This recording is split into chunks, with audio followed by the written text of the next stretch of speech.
This works? Yes, perfect. Thank you very much. Yeah, please start. Okay, thank you very much, Mia, and hello, everybody. Long time no see. And today I would like to talk about some of our projects concerning about the robotic foot. And most of the workers were done by Tsun-Yan Chen. He's my PhD candidate, and actually he has got his PhD now. So I like to celebrate him by introducing some of his work to you. And these are the what we call biomimetic robotic foot. These three types I'm going to introduce. And before talking about the detail of the robotic foot, we have to understand that the complexity of the human foot. The human foot consists of the 26 bones. With respect to comparing to the very simple humanoid robot foot, normally it is a very flat plane, and they say that some of the medical doctors say that the structure of the bone will generate some moment to suppress the rotation of the body or to regulate the reaction force, for example. So that the structure will, embodiment will help to generate stable walking. So because the bond is basically making a kind of a structure with the ligament and the muscles. So it is very difficult to analyze overall structure.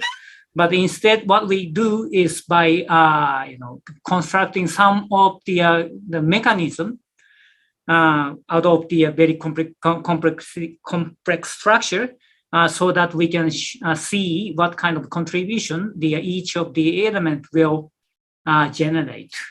So we focus on several parts of the structure of the foot. First, we focus on the oblique joint existing. It is realizing by the virtual joint in the bone and in the bones. And the next one, we would like to focus on the subtalar joint. Subtalar joint is existing on the subtalus and calcaneus, which is generating the movement here.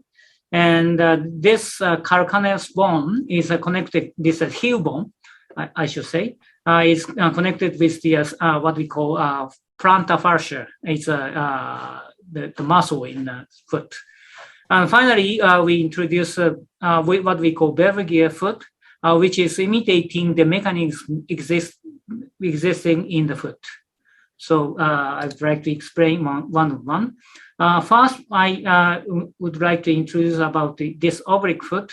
The structure of the foot is very complicated, but basically the concept is that we have a joint here, which is not parallel to the floor, but it's an oblique joint, and the movement of the foot is very similar to the movement of the real human, like this.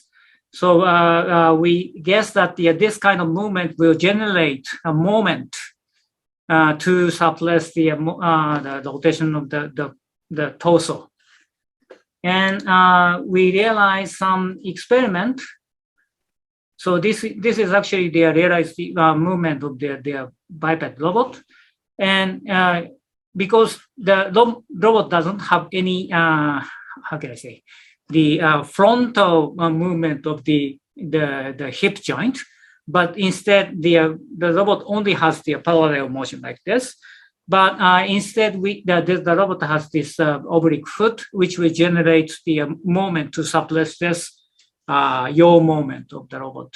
And as a result, without any balance control, the robot can generate very smooth walking like this. And this is actually the result. And we put the force plate to sense the yaw moment. And we found that by using the oblique foot, we can suppress the yaw moment, which will generate the yaw movement of the torso. And after that, we change focus onto the subtalar joint with the plantar fascia. Plantar fascia is, as I said, the ligament connected with the toe of the foot with this the calcaneus, and this will generate very unique motion, as well as the oblique joint. It is supposed to generate the free moment to suppress the rotation movement of the torso. And this is the experimental result. This is also the bottom of the yaw moment will be suppressed by using the subtalar joint foot. And finally, we focusing about the mechanism to generate the motion of the forefoot and the ankle and the calcaneus, the heel bone. And they say that this motion can be assumed like a bevel gear, like this. And we just copy the idea into the mechanical structure like this. And this is actually a realized foot by using the bevel gear foot. And the motion is very, very interesting. And first, if the robot touch by the heel, then the heel is, because the heel is a little bit offset outside.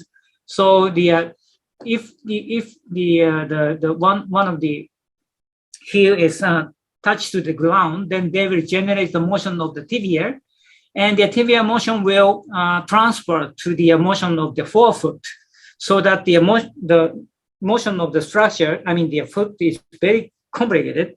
And as a result, it will generate a natural motion to twist the tibia, if the robot touched by this heel.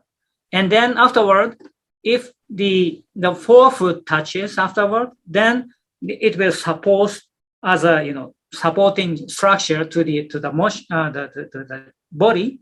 So the robot stopped to generate the yaw moment, but afterward, then the heel release the foot, the forefoot structure will again generate the rotation, and the rotation will be transferred by the bevel gear again to the tibia, so that it will generate the rotation motion again. So it's a very complicated procedure. But finally, we could find that the robot can move forward like this without any balancing control, but it will generate a natural yaw moment to the robot. And these are the experiment results. We put the force plate beneath the robot and sense the yaw moment during the walking, the stance, I should say, and found that the geared foot will suppress the yaw moment, obviously, with respect to the rigid foot. And so by constructing one by one the feet, and we can investigate about the effect of having complicated structure, complicated mechanism to support the robot without any calculation, any computation. So this is very good example of the embodiment to contribute to the stability of the motion. Thank you very much.